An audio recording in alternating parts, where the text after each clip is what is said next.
Oh boy. Warpugs, this is going to be a fresh one. Operation Beaver Drop. What possibly could this have been?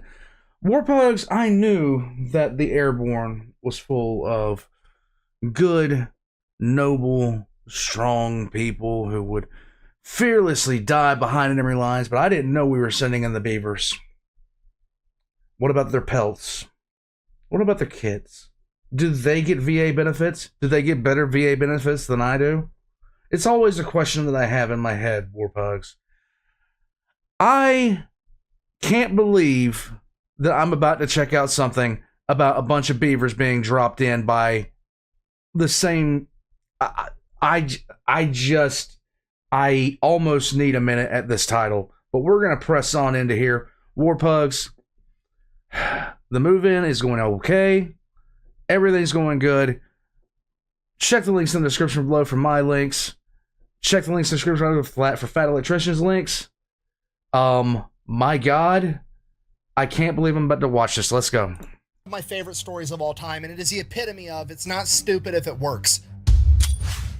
Today we're talking about Operation Beaver Drop, that time that a bunch of World War II veterans that worked for the Idaho Fish and Game Department got assigned the task of relocating a bunch of beavers to a different habitat, and they decided that the cheapest, safest, most cost-effective way to go about that was to strap them to parachutes and throw them out of a plane. We're gonna get into it right after this ad, because I got bills. This video is brought to you by Conflict of Nations, a free online PvP military strategy game. It is based on a World War III type scenario where you get to pick your own country, or you can pick a state inside of the United States, because that's really the only way to make it fair for everybody else. Otherwise, America would be the instant win. Personally, I always start out as playing Iowa for obvious reasons, and my first order of business every single time is attacking Minnesota and turning them from Minnesota into Upper Iowa. They can't win a Super Bowl, they're not going to win this battle. It's an easy W. But you don't have to attack. Remember, this is a strategy game. You can be diplomatic and form an alliance with another nation and work together. I mean, you could. I'm not gonna. I'm gonna build up my army with tanks, jets, and nuclear submarines and turn my attention to Wisconsin. Okay, I'm gonna be honest with you guys. The nuclear submarines are not super helpful in Midwestern warfare, but that's the type of flexibility that Conflict of Nations allows. I've already taken over Minnesota, the land of 10,000 lakes. I'm gonna put a nuclear submarine in every one of those lakes. Anyways, if you want to give it a try, it's available on both PC and mobile, and if you use my link and discount code down below, you're gonna get 13,000 free gold and a free 1-month membership. Let's get back to the video. Let's go. Teach the good beavers, not the rude beavers. Let's go. All right, let's just take this from the top. Beavers, okay, one of my favorite animals. Why? Because I believe it is the animal that is most similar to humans. And I know what you're going to say. You're going to say, what about monkeys? What about apes? What about chimpanzees? They've all got thumbs and they poke shit with sticks and they eat bananas just like people do. That's fine. I understand that they're very similar to people, but beavers are the most similar to humans in spirit. We are the only animals on the planet with the audacity to walk into a new ecosystem and be like, wow, I hate everything about this. I can A, migrate, but I'm not going to do that. I'm going to go with option B and change everything about the world around me to make it suit me better and fuck everybody else. There you go. Do I enjoy the wetlands that beavers create with their dams? No, it's not my jam. However, game recognized game, because when a beaver sees running water and is like, you going to do this? Okay, fine. That's all I needed for him to do that. And it became personal with me.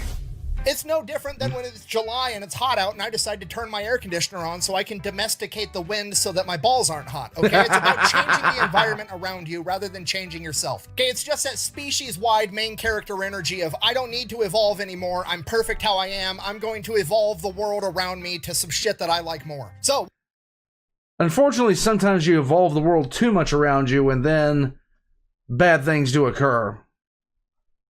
Scary things. 2012. Any movie made like that. while I have a great childish respect for beavers, unfortunately for the beavers, between the 15, 16, 17, 1800s, their furs made dope-ass hats and they were really popular all across Europe, and the beavers were almost hunted to extinction for their pelts. Okay, and as I'm sure you can imagine, no beavers means no beaver dams means no wetlands, and no wetlands messes up the entire ecosystem. Okay, we can't have it, we gotta quit killing all the beavers. So the early 1900s, people realized this, they put protections on the beavers, and we quit trying to hunt them to extinction, and actually try to help encourage their population to build build back up. Okay, fast forward like 50 years, 1945, 1946, right around then. All the young men that went off and fought World War II are coming back home. They got a bunch of money from fighting that war. They want to get a wife, build a house, have some kids, do people things. So they start expanding. And one of the places this happens in is a town called McCall, Idaho. And they start expanding and the town gets bigger and bigger. And eventually it displaces a bunch of beavers that have been out in the woods doing beaver things for hundreds of years. And these new beavers get displaced and they go out and they start fucking up a bunch of farmers' fields and irrigation systems. And it gets to the point that the people in the town are just going to start shooting these beavers because they're messing everything up. At this point, the Idaho Fish and Game Department, presumably also full of World War I and World War II veterans, steps in and they're like, no, we're not gonna kill these beavers. These guys are awesome. They do a lot for the environment. We're gonna take them. We'll move them somewhere else where they can thrive. We're not killing beavers. We're just relocating them. So here's the plan. They're gonna capture the beavers alive. They're gonna drive them as far as they can on roads, and then they're gonna pack them in on horses and mules, miles and miles into the wilderness where they're not gonna be near any humans ever. And this is a complete disaster pretty much from the start. They capture the beavers alive, stick them in a cage, throw them on a truck, try to drive them hours and hours into the wilderness. This is really hard on them because beavers, they're a lot like me. I like to sit in my house in the air conditioning. They like to sit in their dams in the nice, damp, wet environment to keep cool. Beavers can't keep cool on the back of an unair conditioned truck in the mid-1940s. A lot of them are getting heat stroke, they're passing out, they're dying, they quit eating, or they get super agitated and they're very combative the entire time because they're hot. Then even if the And I don't know if you can rationalize this, but getting bit by a creature that bites through trees to just do it would not be a very pleasant experience. And I don't say that from personal experience, but I have heard stories of people getting bit by beavers. Don't ask. beavers do survive the truck ride, they're all pissed off and angry, and now they're getting strapped to a horse or a mule, and that pisses off the horse because he's got a bunch of angry beavers all over him, and now the horse is pissed off, and the whole thing just, it doesn't work. So now the Fish and Game Department is like, well, what are we going to do? We got to save all these beavers. We want to get them up in the mountains so they can build their wetlands. It's going to help protect the town from flash flooding. It's going to prevent erosion. It's going to be great for the environment. Right. We got to save these guys. And one guy at the Fish and Game Department presumably is like, I mean, I got an idea. Hear me out. We do have an awful lot of extra surplus parachutes from World War II laying around. Oh my and we've God. got a plane. Okay, now to us in 2024, this sounds insane. But you gotta remember, this is 1948, okay? There's no OSHA. There's no, like, rules and regulations. And it's in Idaho, which is basically the middle of nowhere at this point. Nobody's telling these guys what to do. A bunch of World War I and World War II veterans are like, huh, it's actually a pretty good idea, Jimmy. It actually is a really good idea. It's kind of frightening, isn't it? You know, it did work at Normandy, and the Beavers aren't even going to have Germans shooting at them, so I mean, pretty high likelihood they'll be fine. Let's try it. So, first order of business, we got to develop a box that opens up once it hits the ground and gets the beavers to the ground safely. Pretty simple. It's basically two halves of a box with some holes drilled in it. They weave the rope through. Once the parachute lands, there's no more tension on the rope. The box just kind of falls open. The beavers get out and start doing beaver things. There you go. First, we're going to test it before we put any innocent beavers at risk. We're going to take some empty weights, put them in the boxes, go up in the plane, drop them over the practice field, see how it goes. Goes fine the first couple of times. Okay, let's try it with one beaver just for practice. Okay. So they go ahead, they pick an older male. He's out of his breeding prime, potentially dangerous to some of the younger males. If something does happen, he's lived out most of his life. They name him Geronimo because they're a bunch of meatheads and that shit's funny. So they take him up in the plane, drop him off over the practice field from 800 feet. Geronimo makes it and survives. Now, Nice. obviously, we're not going to put all our beavers in one basket because of one successful test run. We need multiple test runs to be certain that this is going to work. And now that Geronimo is technically our lucky beaver, he's going to do it again. So he does. Geronimo does it again and again and again, and he keeps jumping, like more than 12 jumps this beaver makes. And by the end of it, the parks employees reported that Geronimo would actually run up to them and help them put him in the crate because he was ready to go again. Buh! This is animal abuse, and what if one of those boxes didn't open after the parachute landed? Buh! Okay, first of all, no it isn't. I've already went over the options. A, they could stay where they were at, being displaced, and end up getting shot by farmers for messing up their crops. Right. B, they could spend days in transit on the truck and on a pack mule suffering and potentially dying. Or C, we can throw them in an airplane, fly them there in 15 minutes, and then throw them out the side. They can get their jump wings while they're doing their Band of Beavers reenactment. There you go. It's literally the best option. Okay, secondly, why are you worried about the box not opening? Like, did you think about this at all? It's a pine box box, and that's a beaver. Okay, they're the only animal in the animal kingdom known for cutting down trees with its fucking face. I have the utmost confidence that if one of those boxes malfunctions, the beaver is going to figure it out. All right, so now they have their beaver delivery method. They develop a plan. They pick out a bunch of different locations all over this wooded area where they're going to be able to drop these beavers off in groups of like 3 to 5, 2 males, 3 females, 1 male, 3 females, something like that, enough that they're going to be able to rebuild their own little colonies, but they're going to be spread out enough that they're not going to congregate into one thing, and it's going to be a humongous boost to the beaver population. This is what conservation's all about. So they get that all figured out. They have the plan in place. They know the delivery method. Now they just got to go catch all the beavers. So they go back to town, catch them all. There's 76 of them. They take them back. They start loading them in crates, and they're going to take them up in the plane and throw them out the side. And here's the best part about the whole thing. They filmed it. Into the drop box.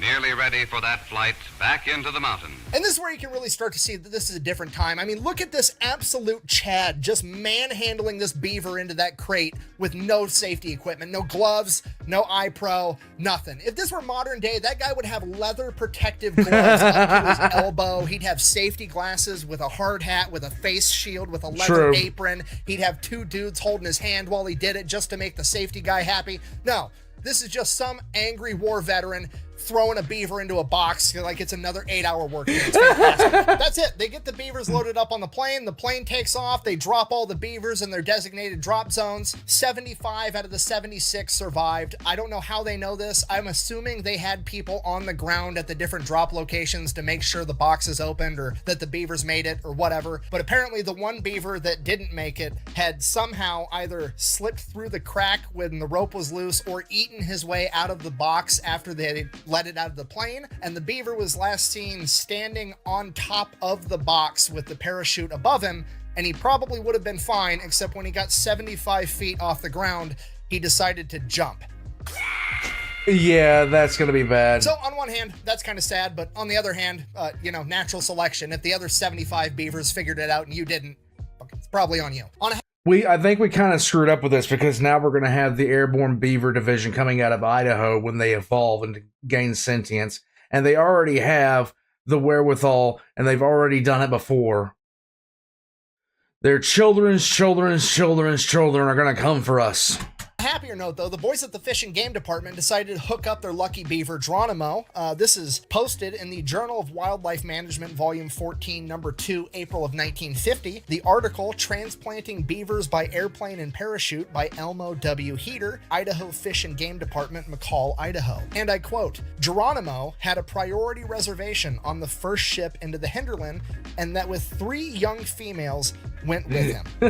They had to hook up their boy. There you go. Apparently they went to check in on him a couple years later, and his new colony was, and I quote, very well established. And Geronimo was not unique in that, because pretty much every drop zone ended up turning into a thriving beaver colony in the following years, because they kept tabs on this entire thing. And not only did it work, it was also super cost effective, because according to this journal, the cost of transplanting one of these colonies was $30. It was $2 for the box, $16 for the surplus cargo parachute, and the flight time, man hours, and fuel totaled to $12 for a total of $30 per colony. And just to be clear, that's the actual crazy part about this story. That's insane. It's not the fact that they actually had airborne beavers to go save the environment. No, that seems pretty reasonable. The crazy part is that these guys back in the 1940s managed to get the job done, have fun, and record it, and they did it for like $300 to $500. Because we all know in modern times, if they wanted to do this, there'd have to be like a 15-year-long environmental impact study that costs the U.S. taxpayers $25 million just so that the government could determine that if you drop beavers off in the forests, they will in fact do what beavers do. Right. And then once the government goes ahead and says it is in fact okay to put beavers in the woods, it's going to take another 10 years for Lockheed Martin and Boeing to bid on the contract worth $100 million to relocate 100 beavers into the woods. Is it just me, or was that the stupidest thing we've ever seen? Sorry. It would probably cost a lot more. I'm ranting. In conclusion, the moral of the story is if it sounds dumb, but it works, it's not that dumb. And sometimes it's ridiculously cost effective to just let people do their job. Also, beavers are cool, and airborne beavers are even cooler. And this has been the story of America's band of beavers, the airborne paratrooper beavers that went in to save the environment. Thank you for watching. Best way to support the channel is go buy some merch over to fatelectrician.com. Quack bang out. I didn't make a single vagina joke in that entire video. I'm finally maturing. Yay! Oh, and one more thing. Don't forget to go check out Conflict of Nations, okay? You get to pick your own country, mainly the United States. Otherwise, let's face it, you're just competing for second place. Don't forget to use my code down below to get the freebies. I'm gonna go conquer Wisconsin. Why? Because they've got spotted cow beer, and I want some. There you go. Sir, just so we're clear, the Angry Beavers is a kid's cartoon.